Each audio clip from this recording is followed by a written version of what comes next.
What's going on, guys, and welcome to another Doctor Who classic review. Today I'm going to be reviewing the third Doctor Jon Pertwee story, The Curse of Peladon. This is the first episode of the kind of two-part, somewhat Peladon tale stories. So you've got The Curse of Peladon in Season 9, and then you've got The Monster of Peladon in Season 11. I haven't watched The Monster of Peladon yet. I'm starting with the first one, which, you know, makes sense. The Curse of Peladon. I've always heard kind of mixed things on these stories. Some people like them, some people don't really. They're very political stories. And yeah, I didn't really know what to expect going into it. But yeah, this is The Curse of Peladon by Brian Hales. Taking a test flight in the TARDIS, the Doctor and Jo make an inelegant landing on the planet Peladon. Mistaken for representatives from Earth, the Doctor soon finds himself chairing the committee of alien delegates assessing Peladon's petition to join the Galactic Federation. When one of the King's advisors is killed, the High Priest fears the ancient curse of Agador is at work, but the Doctor suspects his old enemies, the Ice Warriors, are to blame. Can the Doctor and Jo uncover the identity of the saboteurs before a major diplomatic incident plunges them into war? So that is the back of the DVD. Like I said, very political story. The Ice Warriors are back for the first time since Jon Pertwee's era, since Patrick Troughton's era in the Seeds of Doom would have been the last time they were seen. So they are back here again, so pretty cool to see those guys back. But yeah, let's just get straight into it with the cast. Jon Pertwee as the third Doctor. Yeah, he's pretty good in this one. I wouldn't say there's any absolute standout moments here from really any of the main cast or anyone in general really, but all in all, Jon Pertwee does a fine enough job. He does the political kind of stuff quite well. The third Doctor's era is quite political at points. The couple of more political stories that I've seen so far, I guess the main one probably being Frontier in Space, I wasn't the biggest fan of, I will be honest. But, you know, Jon Pertwee himself does a good job. Katie Manning as Jo Grant, she's also completely fine in this one. There's not really a whole lot to say about it. It was a few weeks ago that I watched this episode to when I'm now reviewing this, but from what I remember, there was kind of a little bit of like a love thing towards the end with one of the characters from what I remember. Yeah, like he wanted her to stay behind, and that felt a little bit forced at times, and you know, there were some moments here and there that were a bit there, but all in all, Katie Manning's performance was fine, and the character of Jo was fine. Let's get into some points about this episode. First of all, the TARDIS falls off a cliff. Yes, so they land, this is a test flight in the TARDIS, the Doctor's just somewhat got the TARDIS working again, and they fly, they end up landing in Peladon, and they kind of land on the side of a cliff, and the TARDIS just falls off the cliff.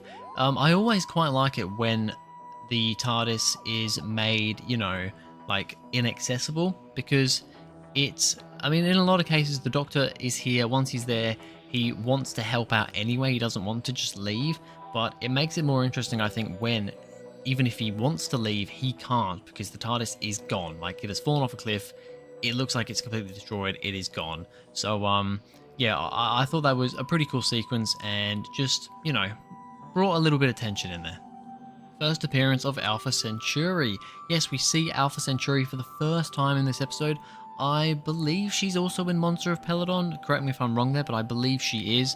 And of course, she returned in The Empress of Mars, I believe, with the 12th Doctor. A long time later, of course. And yeah, this is the first time I've seen her in the classic series, of course. And she's very annoying. Her voice is ridiculously high-pitched and rather screechy. Yeah, I mean, she's fine. None of those kind of alien characters do a whole lot in this story other than just being some cool alien designs. They're all green, which I also found quite interesting. Like, all of the aliens, the Ice Warrior, Alpha Centauri, even that other guy that's kind of in like a jar thing and he's half like robotic or whatever he is, even he is kind of somewhat green. So I just found it interesting that all the monsters were green in this. But anyway, yeah, Alpha Centauri, cool to see her here for the first time. Return of the Ice Warriors. Yes, like I mentioned before, the Ice Warriors are back here in the Monster of Peladon, and they're pretty cool. They're pretty cool to see back. Bit of a spoiler for later on, but it turns out they're not actually the bad guys of this story, but the Doctor just assumes and thinks they are the bad guys. And I think it's really cool to have a villain that we've seen, I think, twice before this point, back, but not actually as the villain this time. So I like the tension that builds throughout it, you know, of figuring out, are the Ice Warriors bad here? Are they not? Is there something else going on? To ultimately have them not be the bad guys, though, and actually working with the Doctor and everybody else is a really cool concept. A committee of different delegates from different planets. So yeah, the base of this story, like I mentioned on the back of the DVD, is that Peladon wants to become part of the Galactic Federation, but they need to get all these other kind of delegates from other planets that are already part of the Galactic Federation to come together, discuss it, and to allow Peladon to be part of the Federation. So you've got all these different, you know, aliens from other planets coming down, which I think is a pretty cool concept. And yeah, it's cool to see the different monsters. Like I said, them all being green is a little bit like, okay, why is every monster green here?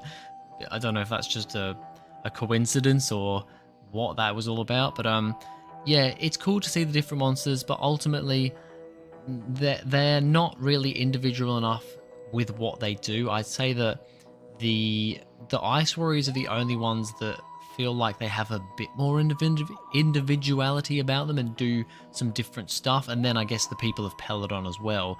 Other than that, Alpha Centauri and that other weird robot-y looking thing, they don't do a whole lot other than just being another monster. Someone tried to kill the delegates. Yes, so I can't 100% remember. Like I said, it's been a few weeks since I watched this, but yeah, something happened and they were trying to kill everyone. I know they tried to kill the weird robot-y monster-y thing in the tank sort of looking thing. They tried to kill him, and I'm pretty sure there was like a rock fall, or they either pushed like a rock over, like a boulder, or they pushed like a statue over to kill the delegates, but it didn't actually work. I'm pretty sure that's what happened. But yeah, straight away, as soon as things are happening, you know, there's something going on here. Someone's trying to kill these people.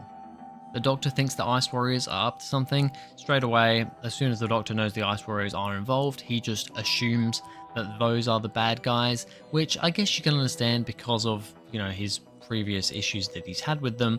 But at the same time, it's like, he's a little bit, you know, he really is super adamant that they are the bad guys. It takes quite a while for him to realize, actually, no, they're not.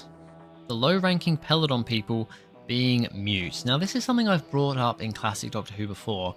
They tend to have a thing in Classic Doctor Who of low-ranking people or racially different people. You know, back then, this is the 70s, remember, 60s and 70s, racism was much more out there than it is now. And, you know, they quite often had, you know, dark-skinned people that they seemed to deem as lower intelligence.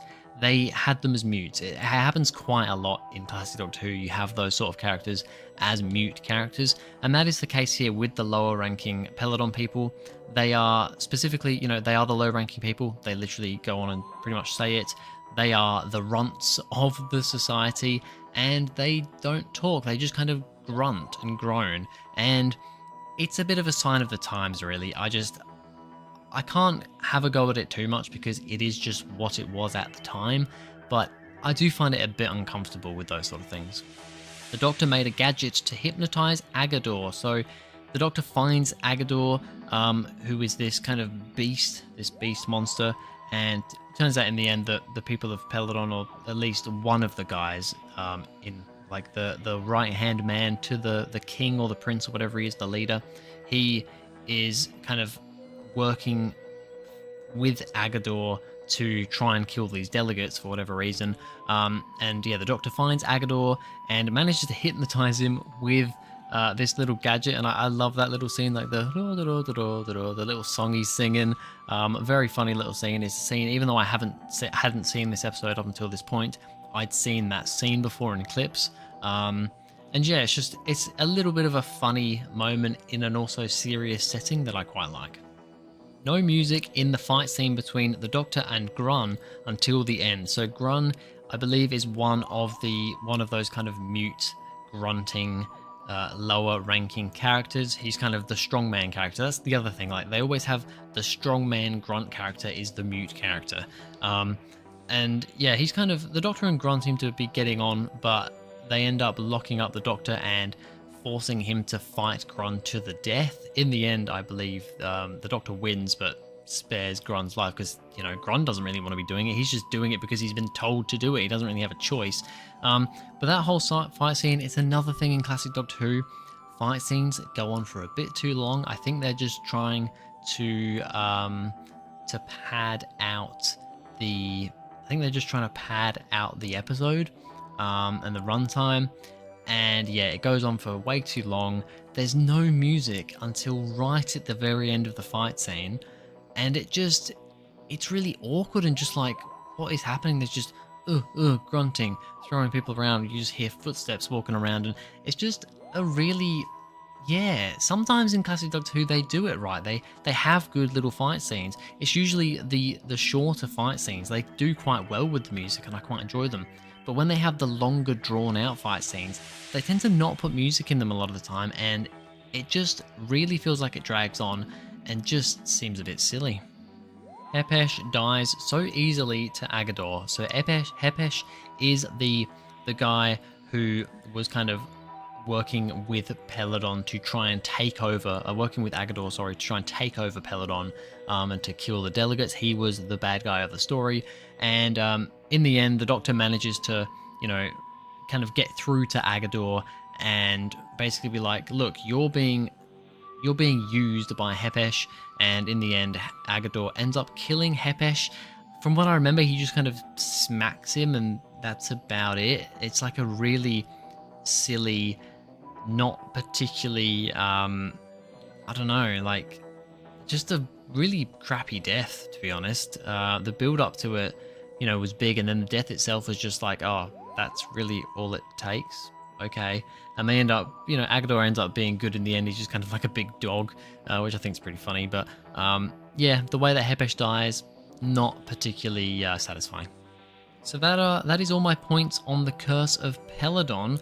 A rating out of 10, I'm going to give it a 4 out of 10. It is not my favourite story. It is, I think, quite easily so far, out of the episodes that I've watched, my least favourite Jon Pertwee Third Doctor story. Mainly because it's just a bit boring. Like, it really is quite dull. It goes on for quite a long time.